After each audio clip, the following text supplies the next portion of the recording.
بسم اللہ الرحمن الرحیم۔ انتہائی محترم سامعین اکرام، آئندہ چند نشستوں میں آپ کے سامنے علامہ اقبال کی مشہور و معروف فارسی تصنیف جاوید نامہ کے حوالے سے کچھ گزارشات پیش کروں گا۔ جیسا کہ ہم جانتے ہیں کہ پیام مشرق میں علامہ اقبال نے گوئٹے کا اور اسی طرح زمور عجم میں علامہ اقبال نے شیخ سعد الدین محمود شبستری کی مثنوی گلشن راز کا انتہائی کامیابی کے ساتھ جواب دیا۔ جو ہی اٹلی کے مشہور شاعر دانتے نے اپنی طویل نظم جو بیسیکلی دانتے نے اسلام کے عقیدہ معراج، نظریہ جنت و دوزخ کے مطالعہ کے بعد لکھی تھی، جس کا عنوان تھا ڈائیون کامیڈی، تو علامہ اقبال نے 1929 میں اس کا جواب لکھنا شروع کیا، اور 3 سال کی طویل محنت کے بعد 1932 میں جاوید نامہ کے نام سے کتاب شائع کی۔ بیسیکلی علامہ اقبال کو شروع سے ہی اسرار و حقائق معراج پر کتاب لکھنے کا شوق تھا اور آرزو تھی، مگر دانتے کی اس طویل نظم کے بعد انہوں نے اس کو عملی جامہ پہنایا۔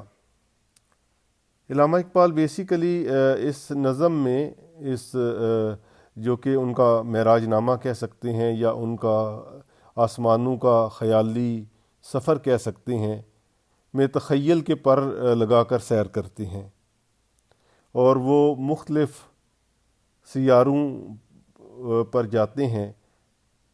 ان کے سفر کا آغاز چاند سے ہوتا ہے، پھر وہ عطارد اور مریخ اور زحل اور مشتری اور اس طرح آگے چلے جاتے ہیں، اور پھر جنت میں، اور پھر اس کے بعد ان کی جو ہے وہ اللہ تعالیٰ کے حضور پیش ہو جاتے ہیں، اور اس کے بعد وہ اپنی اس کتاب کا اختتام نوجوان نسل کے نام دعا سے کرتے ہیں۔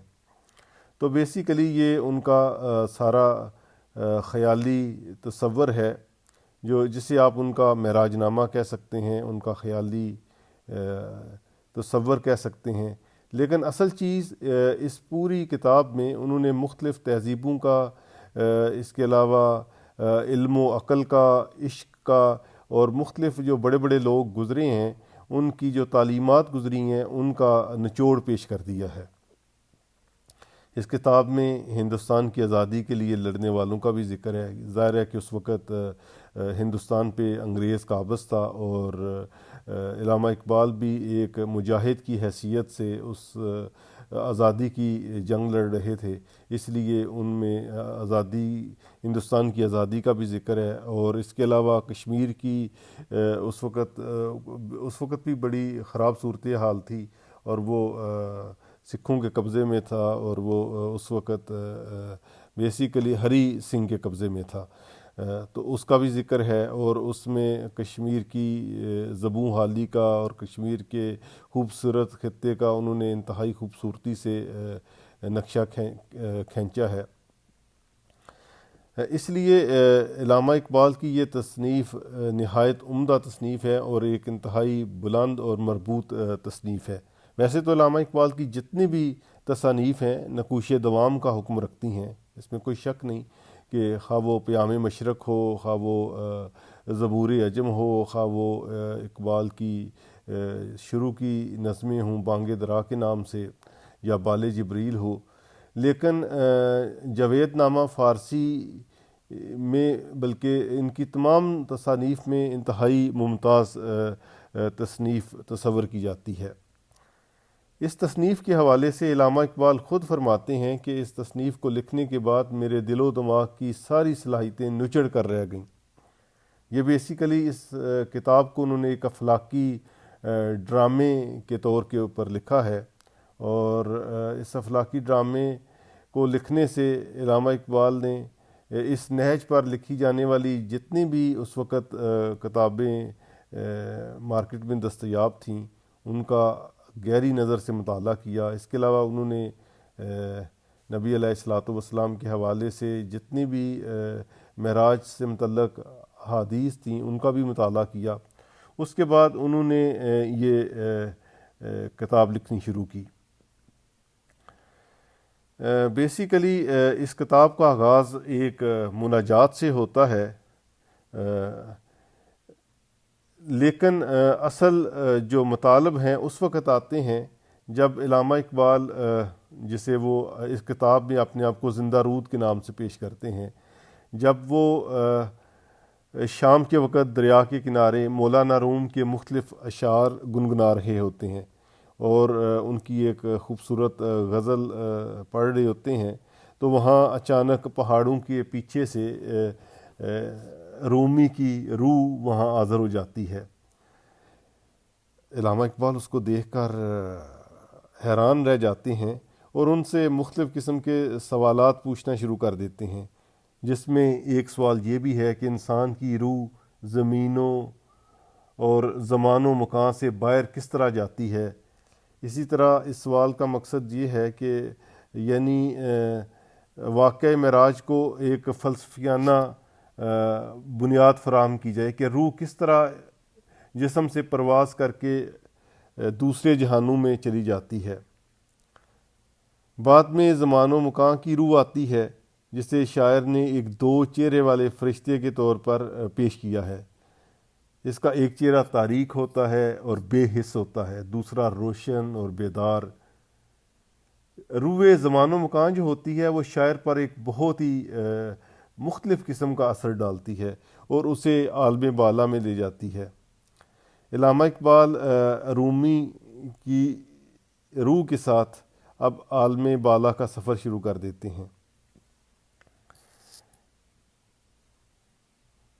جو ہی وہ سفر کرتے ہیں، سب سے پہلے وہ چاند پہ جاتے ہیں، چاند کے پہاڑوں کے اوپر، چاند کے کوہستانوں کے اوپر، اور وہاں وہ اترتے ہیں اور دیکھتے ہیں کہ یہ تو ایک بہت ہی مختلف قسم کا جہان ہے، اور ان کی پرواز اس طرح آگے جاری رہتی ہے۔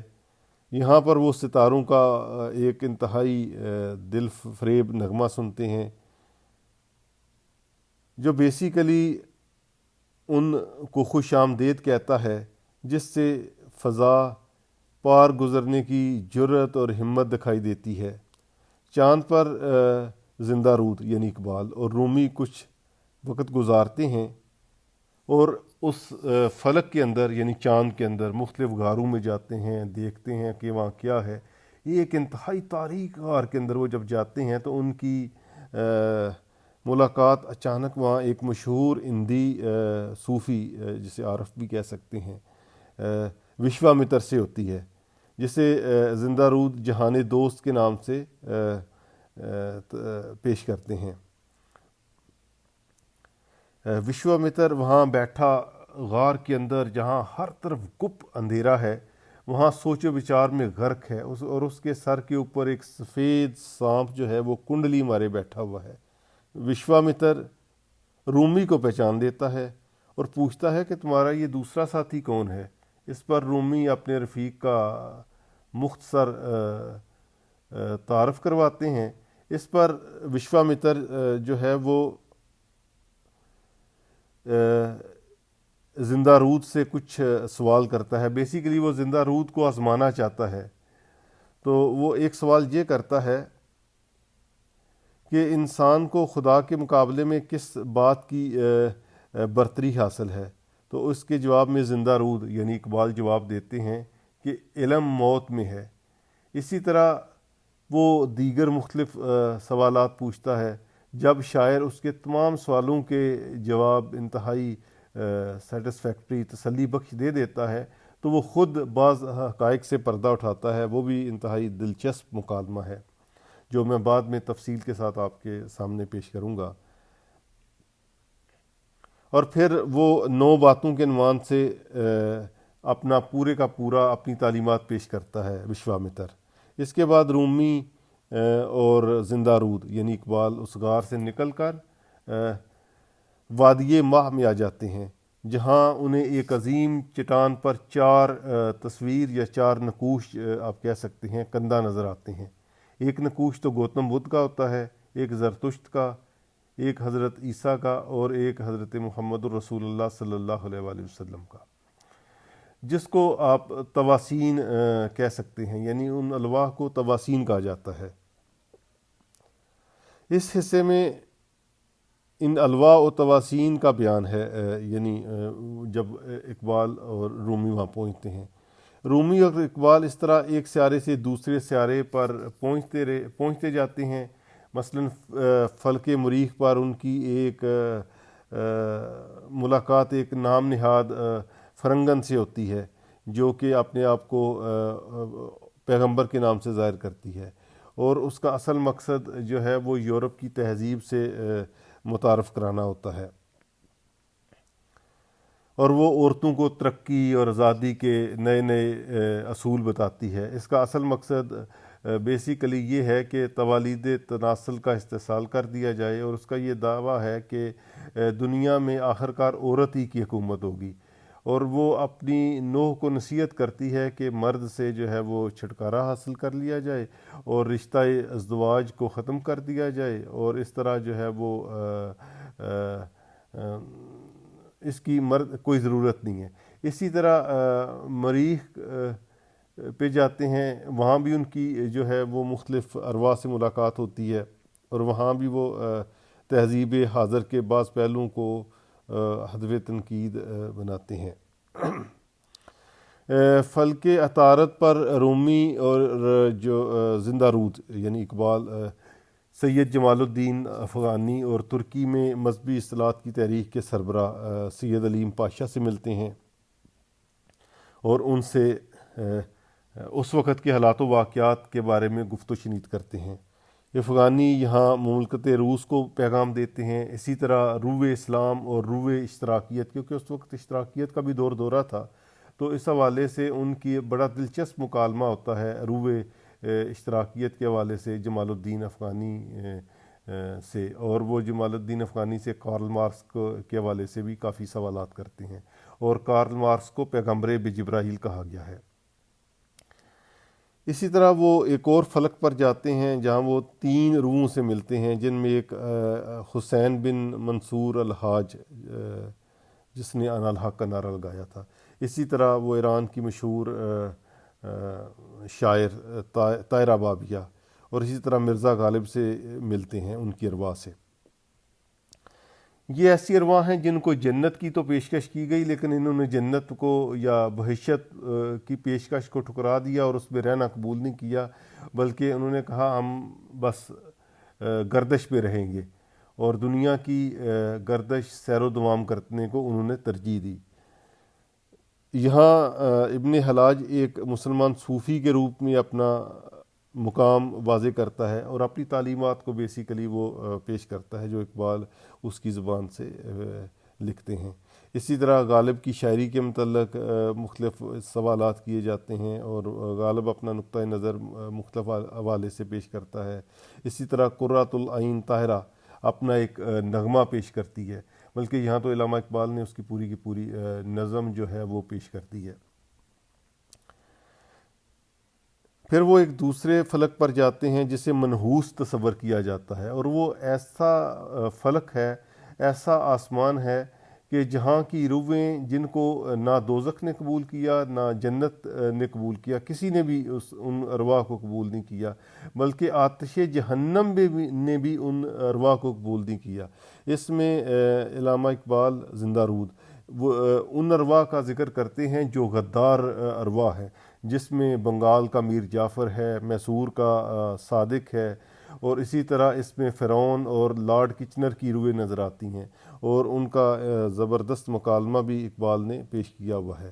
ان کی باتیں مثلا ایک اور جیسے لارڈ فرعون اور لارڈ کچنر کا یہ مکالمہ پیش کیا گیا ہے، ان کی باتیں سن کر مہدی سوڈانی کی روح بہشت بریں سے حاضر ہو جاتی ہے، اور وہ نیچے سمندر میں غوطہ زن ہو کر کچنر سے باتیں کرتی ہے، کیونکہ کچنر سمندر کے اندر غرق ہوا تھا اس لیے، اور اس نے لارڈ کچنر نے مہدی سوڈانی کو قبر سے نکال کر اس کی ہڈیوں کو آگ لگائی تھی، تو اسی طرح مہدی سوڈانی یہ سوڈان کے عظیم مجاہد تھے 19ویں صدی کے، تو وہ نیچے سمندر کے نیچے غوطہ زن ہو کر آخر وہ کچنر سے کچھ باتیں کرتے ہیں، پھر اس روح کو جوش آ جاتا ہے اور وہ سارے عالم عرب سے مخاطب ہو جاتی ہے، اور مہدی سوڈانی پورے عرب کو اپنا پیغام دیتے ہیں۔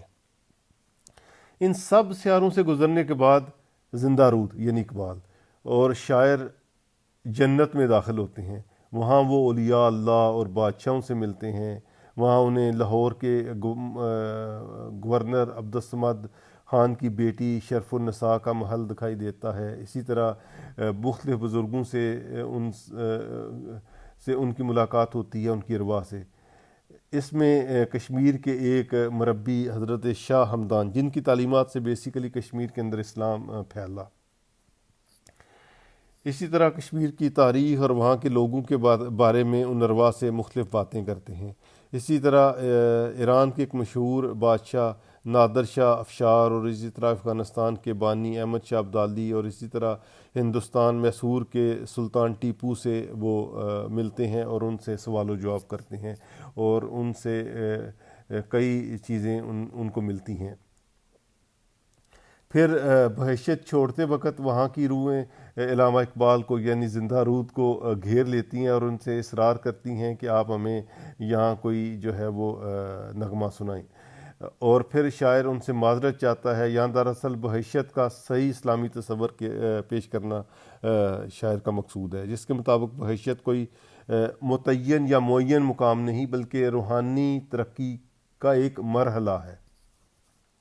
بہرحال شاعر حوروں میں اس بات پر اتفاق ہو جاتا ہے کہ اگر شاعر حوروں کی خاطر ایک غزل پڑھے تو وہ اسے جانے دیں گی۔ اس پر شاعر ان کی فرمائش پوری کرتا ہے اور زندہ رود ایک خوبصورت غزل وہاں پیش کرتے ہیں، اور پھر وہ آگے بڑھ جاتے ہیں۔ اب شاعر اور رومی اس مقام پر پہنچ جاتے ہیں جہاں رومی شاعر کی رفاقت چھوڑ دیتے ہیں۔ اب کہتے ہیں اب آپ کو اگلا سفر خود جو ہے وہ طے کرنا ہے، کیونکہ اگلا سفر خدا کے حضور ہر کسی کو تنہا جانا ہوتا ہے۔ شاعر وہاں کی صفت جمال و تجلی اس کا ذکر کرتے ہیں، مختلف سوالات کرتے ہیں، اپنی قوم کی تقدیر بے حجاب دیکھنا چاہتے ہیں جو ان کو دکھا دی جاتی ہے، اور وہاں اللہ تعالیٰ اور اس کے بعد کتاب روح ارضی کے ایک نغمے کے ساتھ وہ اس کا اختتام ہو جاتا ہے۔ اور آخر میں شاعر اپنے بیٹے سے خطاب کرتے ہیں جو در حقیقت ان کا آنے والی نسل کے نام خطاب ہے۔ تو اس طرح یہ جو نظم ہے یہ پوری کی پوری، جسے آپ پوری کتاب کہہ سکتے ہیں، یہ انتہائی مربوط ہے، یہ اس کا اختتام ہو جاتا ہے۔ تو اب اگلی نشست میں آپ کے سامنے مناجات سے اس کا شروع کروں گا کہ علامہ اقبال نے اس کتاب کا آغاز مناجات سے کیا ہے۔ انشاءاللہ اگلی نشست میں ہم علامہ اقبال کی وہ مشہور مناجات پڑھیں گے۔ میں آپ کا اس کا اردو ترجمہ آپ کے سامنے پیش کروں گا، اور اس طرح ہم آگے بڑھتے جائیں گے اور مختلف جو افلاک کا علامہ اقبال نے سفر کیا، یعنی ان کا خیالی آسمانی سفر نامہ، اس کو پیش کریں گے۔ بہت شکریہ۔